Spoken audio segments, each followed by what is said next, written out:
Hi hello welcome to 2K car care. ఈరోజు మన video వచ్చేసరికి టాటా నెక్సాన్. ఈ వెహికల్కి గాను వేరే వెహికల్ బ్యాక్ నుంచి డాష్ ఇవ్వడం కారణంగా ఈ వెహికల్ అనేది డ్యామేజ్ అనేది అయింది. దీనికి గాను మేము ఫుల్ ఫ్లెడ్జ్డ్గా డెంటింగ్ అండ్ పెయింటింగ్ అనేది చేసి డెలివరీ అనేది ఇచ్చాం.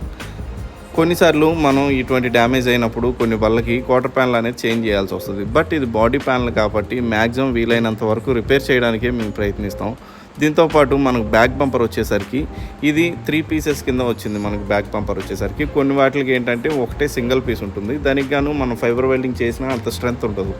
ఈ వెహికల్కి ఈ రకంగా ఇవ్వడం కారణంగా ఈ బంపర్ అనేది కాస్త స్ట్రెంత్ ఉంటుంది. ఈ స్ట్రెంత్కి గాను మేము ఫైబర్ వెల్డింగ్ అనేది చేసి ఫుల్ ఫ్లెడ్జ్డ్గా మేము రిపేర్ అనేది చేసి సేమ్ యాస్టీజ్ కలర్ మ్యాచింగ్ కూడా 100% అనేది చేసి మేము డెలివరీ అనేది ఇచ్చాం. అలానే మా వర్క్ నచ్చినట్లయితే ఒక లైక్, ఒక షేర్, ఒక సబ్స్క్రైబ్ చేసుకుంటారని కోరుకుంటూ నేను మీ రాజు ఫ్రమ్ 2K కార్ కేర్.